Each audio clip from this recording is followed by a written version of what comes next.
Varicose veins కి సరైన చికిత్స కోసం సంప్రదించండి ఎవిస్ హాస్పిటల్. నమస్తే అమ్మా. నమస్తే అమ్మా. లక్ష్మీదేవి స్థిరంగా ఉండాలి, జ్యేష్ఠాదేవి రాకూడదు, అందుకని ప్రత్యేక పూజా విధానం చేస్తూ ఉంటాం. ఎప్పుడూ చేయాలని చెప్తూ ఉంటారు మీరు. ఎప్పుడైనానమ్మా వెలుగు కావాలంటే చీకటిని నువ్వు పో పో అంటే పోతుందా?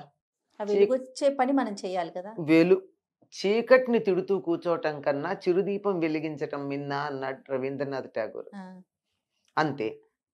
దరిద్ర దేవత పోవాలి అంటే నువ్వు పో అంటే ఆవిడ పోదు. కోపం కూడా వస్తుంది. ఆవిడ కోపం వచ్చి మరీ పట్టుకుంటుందేమో చెప్పలేం. అందుకని ఆవిడ పొమ్మని చెప్పొద్దు. లక్ష్మీదేవి వచ్చే మార్గాలు చూద్దాం. అది ఈవిడ వస్తే ఆవిడ వెళ్ళదు. దీనికి ఒక చిన్న కథ చెప్తారమ్మా చమత్కారంగా. ఒకసారి ఎప్పుడో ఒక పండితుడి దగ్గరికి వీళ్ళిద్దరు పోటీ పడి వాదన చేసుకుని వచ్చారట. అక్క చెల్లెళ్ళు ఇద్దరు. మా ఇద్దరిలో ఎవరు అందంగా ఉంటారు చెప్పమని. లక్ష్మీదేవి అందంగా ఉందంటే జ్యేష్ఠాదేవికి వచ్చిందంటే పట్టుకుని పీడిస్తుంది. జ్యేష్ఠాదేవి అందంగా ఉంటుందంటే లక్ష్మీదేవి అలిగి వెళ్ళిపోతే రెండూ నష్టమే. ఏది చెప్పినా. ఎవరు పెద్దని అంటారమ్మా శాస్త్రం ప్రకారం? జ్యేష్ఠాదేవి పెద్దది, దరిద్ర దేవత పెద్దది. అందుకే పెద్దమ్మ అంటూ ఉంటాం. అంటే ఆయన ఆలోచించట, ఒక్క నిమిషం, పండితుడు కదా, ఒక్క నిమిషం ఆలోచిస్తాను ఉండండి అని. ఇద్దరు ఒక్కసారి అలా వెళ్ళి ఇలా రెండన్నట్ట. ఇద్దరు బయటికి వెళ్ళారు, లోపలికి వచ్చారు. అమ్మా నువ్వు వెడుతుంటే ఎంత అందంగా ఉన్నావు అన్నట్ట జ్యేష్ఠాదేవితో. ఆవిడ అలా వెడుతూనే ఉంది.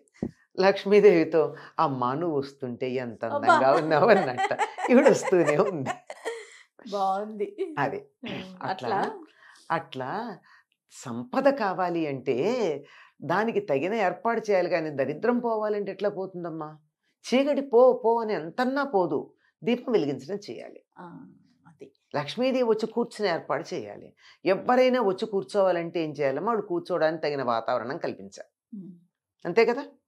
కరెక్ట్ అమ్మా. మీరు రమ్మని మిమ్మల్ని పిలిచి నేను నా ఇంట్లో సామాను పెట్టి కుర్చీ నిండా సోఫాల నిండా సామాన్లు పెట్టేసి కూర్చోండి అంటే ఎక్కడ కూర్చుంటారు? నిలబడి మళ్ళీ వస్తానమ్మా అని వెళ్ళిపోతారు మర్యాదస్తులు అయితే. అమర్యాదగా ఉన్న వాళ్ళతో ఎక్కడ కూర్చోమంటావు అని చెప్పేసి పోతారు. కానీ మర్యాద మళ్ళీ వస్తానమ్మా పని ఉంది అని చెప్పి వెళ్ళిపోతారు. అలా పనుంది మళ్ళీ వస్తానని చెప్పి మర్యాదగా కూడా వెళ్లకుండా వచ్చిన లక్ష్మీదేవి ఇంకొంచెం సేపు ఉంటే బాగుండి ఇక్కడ అనిపించే వాతావరణం కల్పిస్తే లక్ష్మీదేవి ఉంటుంది. అది కల్పించవలసినటువంటి బాధ్యత లక్ష్మి రావాలి అంటే ఆవిడ తాను ఉంటానని చెప్పినటువంటి ప్రదేశాలు ఏవైతే ఉన్నాయో వాటిని ఒక్కసారి గుర్తు చేసుకుని తదనుగుణంగా మన ఇంటిని ఉంచుకోగలిగితే లక్ష్మీదేవి స్థిరంగా ఉంటుంది. ఆవిడకున్న నామాల్లోనే మొట్టమొదట చెంచలాయే నమః. ఆవిడ అథాంగ పూజ చేసేటప్పుడు మొట్టమొదటి అథ అంటే ఇక అనమాట. అవయవాలన్నిటినీ పూజ చేసేటప్పుడు చెంచలాయే నమః పాదవ పూజామి, చపలాయే నమః జానని పూజయామి. ఆవిడ నామాలే చెంచల చపల. అంతే. అలా ఉంటేనే దానికి విలువ. కదలకుండా ఉంటే డబ్బు కూడా కంపు కొడుతుంది. అవునమ్మా, మురిగిపోతుంది. అంచేత ఆవిడ కదులుతూ ఉండాలి. అందుకే ఇంగ్లీష్లో కరెంట్ అన్నారు, కరెన్సీ అన్నారు డబ్బుని కదా. కరెంట్ అంటే ప్రవాహం. అది ప్రవహించినంత కాలం అది బాగుంది. తీసుకెళ్ళి దాచిపెట్టామంటే స్విస్ బ్యాంక్ లో గోవింద. అంతే కదా. అక్కడి నుంచి తెచ్చుకున్న వాళ్ళ సంఖ్య చాలా తక్కువ అండి. స్విస్ బ్యాంక్ లో పెట్టిన వాళ్లే తప్ప తెచ్చుకున్న వాళ్ళు చాలా తక్కువ. దాని చాలా పెద్ద ప్రాసెస్ ఉంటుంది. అది చాలా వ్యవహారం. మొత్తం ఆ దేశంలో ప్రతి మనిషికి సుఖంగా ఉండవలసినంత సొమ్ము ఉందిట. ఒకసారి ఎన్నో సంవత్సరాలు ఎన్నో నోటీసులు ఇచ్చి ఇంకెవరూ క్లెయిమ్ చేయని దాన్ని ఓపెన్ చేస్తే ఉంటే అప్పుడు ప్రభుత్వం ఒక చిన్న అనౌన్స్మెంట్ చేసిందిట. ఇంత డబ్బు ఉంది, ఉన్నట్టయితే ఒక్కొక్క మనిషికి ఇంత వస్తుంది, అది మీరు తీసుకుంటారా లేక దేశ పురోభివృద్ధికి ఏదన్నా కార్యక్రమాలు చేయమంటారని రెఫరెండం అడిగితే 98% పీపుల్ దేశాభివృద్ధికి చెయ్యండి మాకు అక్కర్లేదన్నట్ట. అన్న వరకు బాగానే ఉంది. కానీ వాళ్ళంతా కలిసి ఒక కంప్లైంట్ ఇచ్చారట. ఈ 2% ఎవరున్నారో వాళ్ళని చూపించండి, వాళ్ళ దేశద్రోహులు, వాళ్ళ సంగతి మేము చూసుకుంటామని. అంత దేశభక్తి. అందుకని దేశాలు బాగుపడతాయి. అందుకని లక్ష్మి ఉంటుంది. లక్ష్మి అక్కడికి చేరడానికి కలిగినటువంటి కారణం అది.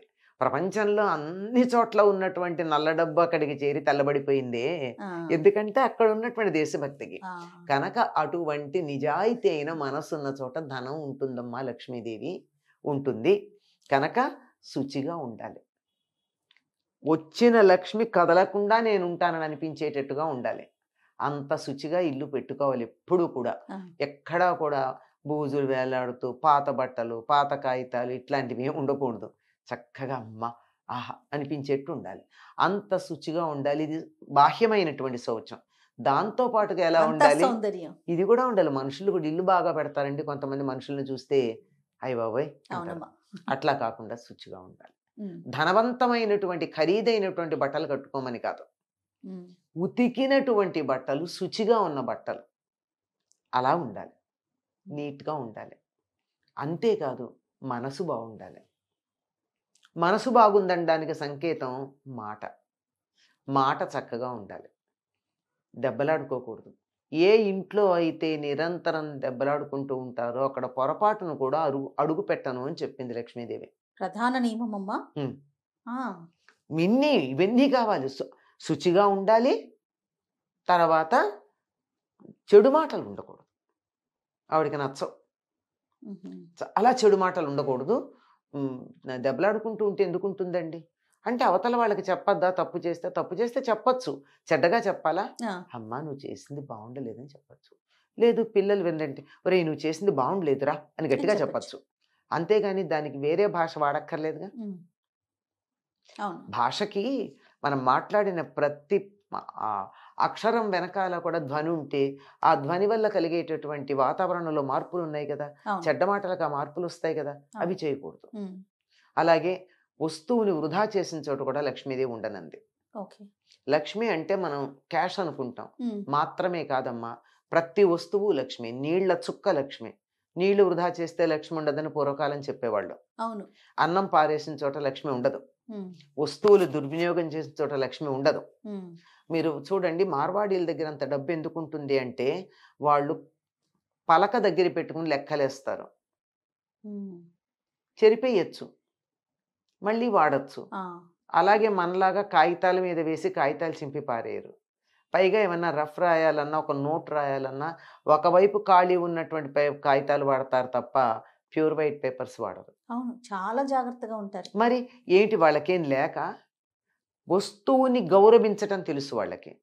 ఎక్కడైతే వస్తువుని గౌరవిస్తారో లక్ష్మి అక్కడ ఉంటుంది. అద్భుతం. చాలా జాగ్రత్తగా ఉండాలి. దేన్ని వృధా చేయ. Optimum use of the material, అక్కడ లక్ష్మి ఉంటుంది.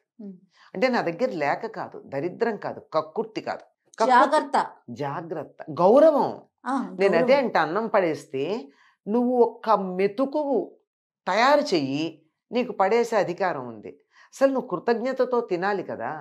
ఎవరో కష్టపడితే నువ్వు వాళ్ళ శ్రమని తింటున్నప్పుడు దాన్ని వృధా చేయకు. నీకు ఉపయోగం కోసం ఇచ్చారు వాళ్ళు, తిను, వృధా చేయకు. అన్నం మెతికే కాదు, ఏ వస్తువు అయినా అంత నువ్వు తయారు చేయలేవు. తయారు చేయలేని దాన్ని పాడు చేసే అధికారం నీకు ఎక్కడుంది? It is a grace. జనరస్గా నేను వాడుకోమని ఇచ్చారు, వాడుకో, చక్కగా వాడుకో. ఎక్కడైతే ఇవి పాటిస్తారో ఆ ఇంట్లో లక్ష్మీదేవి ఉంటుందమ్మా. లక్ష్మి అంటే క్యాష్ మాత్రమే కాదు, సంతోషం, ఆనందం, సుఖం, శాంతి, హాయి ఇవన్నీ ఉంటాయి. ఇవన్నీ కావాలన్నప్పుడు ఈ నియమాలు పాటించాలి. ఇల్లు శుచిగా పెట్టుకోండి, ఒళ్ళు శుచిగా పెట్టుకోండి, మనసు నీట్గా పెట్టుకోండి, వాక్కుని చక్కగా వాడుకోండి, వస్తువులను సద్వినియోగం చేయండి. ఖచ్చితంగా లక్ష్మీదేవి ఉంటుంది. లక్ష్మీదేవి ఉంటుంది. చాలా సంతోషం అమ్మా. నమస్తే.